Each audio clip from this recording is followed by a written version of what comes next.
Good morning, class 6. So we have completed 4 chapters in our science book, and all of them are from biology and chemistry.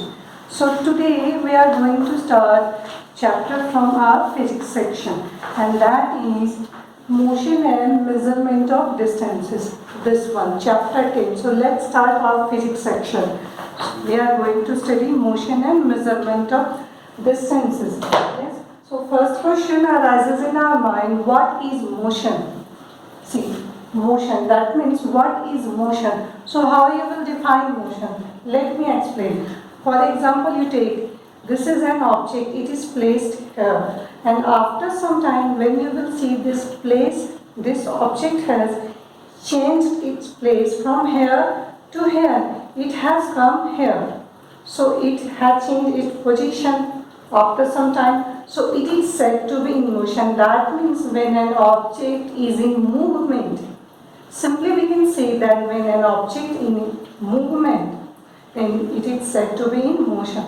So simple definition for motion in your class is when an object changes its position during any time interval, then it is said to be in motion. Yes, it should be during any time interval. This is not fixed. We will discuss about that later.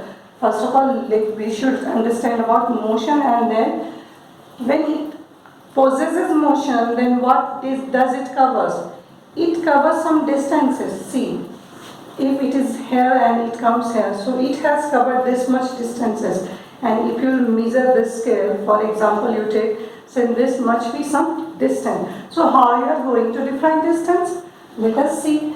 How far any object is traveled is known as its distance. Is it okay? Now let me clear about the time interval. So let us take example for any object which is in motion. You see here, this is an object and it was placed here at 8 am.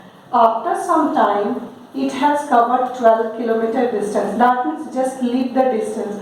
After some time at 8:15 you will see that this object has come here. So it has covered some distance. Again when you will see it has come here. And again after some time. So here you will see there must be any time interval. This is example of the motion possessed by any object. You see this object, this triangular object is in motion. It is changing its place. Now let me explain about the time interval. So see, here time interval for each distance is 15 minutes. Is it? After 8 am it is 8:15, and then after 8:15 it is 8:30, and then 8:45. That means it has taken time interval 15 minutes for each distance covered. Let us see for the distance covered.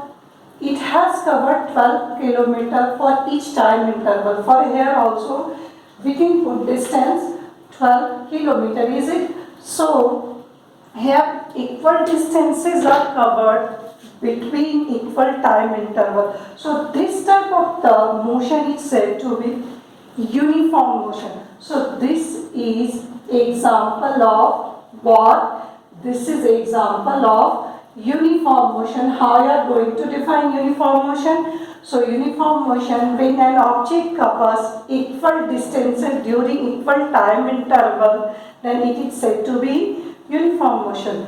And you just take this example. Here time intervals are changing. See, first after 8:45 at 9 am it has covered 15 kilometers, and then it has taken again 15 minutes, and but it has covered 10 kilometer distance. So here time interval is same. Is it? It was 15 minutes. It is also 15 minutes. But here distance covered was 15 kilometer, and here distance covered is 10 kilometer. So distance covered is changed now. Now come to this point. After 9:15 the time interval has become 10 minutes. Why? Because after 9:15 the object has come to 9:25. That means it has taken time 10 minutes to cover distance 12 kilometers. So how you will define this type of the motion distances? So this type of the distances or motions are said to be non-uniform motion. Why? Because when an object covers different distances in different time interval, or if time interval is fixed but it is covering different distances. For example, for first 5 minutes this much distance, and for again for second 5 minutes distance will be this much, this long. So if time interval is also fixed but distances are different. Here I have given both the example. You see, here time interval are 15 minutes and 15 minutes, but distances are different. And here time interval also changes. So this time of the motion is said to be non-uniform. So this is example of non-uniform motion. Yes? And what do you know about the motion of a fan? Yeah, motion of the toy you play like, which is made of paper. We will see firki, it is known as firki. We will see about that in this book also. So it moves in a round way. So this type of the distance where object covers circular distances are known as circular motion. So when object goes in a straight line just like this, here object is going in a straight line. This is also known as linear motion, straight line motion. This is example of linear motion also. Why? Because it is going on a line. See, linear line. It is also example of linear motion. And this is also example of linear motion. Why? Because here also object is going in a straight line. Yes? See, now I am going to explain you about circular motion. You just take example of a fan. So our fan has 3 blades. Yeah? And how it moves? It moves like that. So it covers distance in this way, in a circular path. So this type of motion is known as circular motion. So how you are going to define circular motion? Yes, when an object covers distance in a circular path, or when an object moves in a circular way, then it is said to be in circular motion, is it? And we also know about oscillatory motion. When we take a pendulum, it goes here. This is the bob of pendulum, and then it comes here back, and from here it goes here again. So see, when an object repeats its motion in a fixed time interval, then it is said to be in oscillatory motion. Yes, so this is example of oscillatory motion. Yes. Now let me explain one thing another. Can we take this fan also is in oscillatory motion?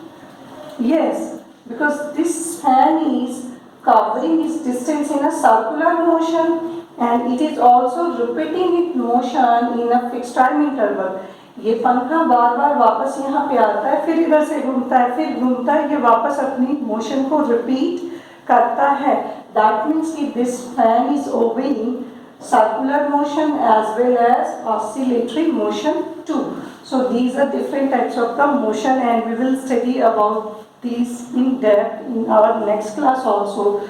So now I should explain you, we use different modes of transport to cover our distances or to go from one place to another place. What are those? Those are bullock cart, train, car, bus, aeroplane, ship, etc. Now let me explain. This is the ancient, this is the oldest medium for the transport, and this train, car, bus, these are transports on lands, and this is transport in air, aeroplane transport in air. And what about ship? Ship is the transport in water. So in water we can also use boat. So these are different modes of transport in different areas, different regions. Yes. So here you can see these are the pictures of different modes of the transport. So we were talking about distance. Yes. How far any object is traveled is known as its distance. So how we are going to measure a distance? Distance is measured in length. Yeah. So distance is measured in length. This type of length. Yes. So when an object comes from here to here, so this much distance it has covered. So this will be measured in length. So there are different types of the length also. Some lengths will be very small. For example, how we are going to measure this length? This is also having a length, but this is very small. So it can be measured in centimeter, it can be measured in inches. Otherwise, we can use our pace also to measure small distances. In old days, people use pace to measure the distances. Otherwise, footstep. How footstep? We walk like that. So footsteps are also used to measure the distances. Yes. But these were not accurate. Why these were not accurate? Because paces are different for different people. हर इंसान की हाथ का size अलग होता है, तो measurement भी अलग आएगा. अगर मेरी इतनी है, किसी की लंबे होंगे पाँव, तो उसका जो है डिस्टेंस ज़्यादा लंबा मेजर होगा. Then different people will measure different length for the same distance. That's why pace and footsteps are not accurate process to measure the distance. So we will study about that in our next class. For today, this is enough. I'm also giving you notes to be copied. So for the next class, take care. Thank you.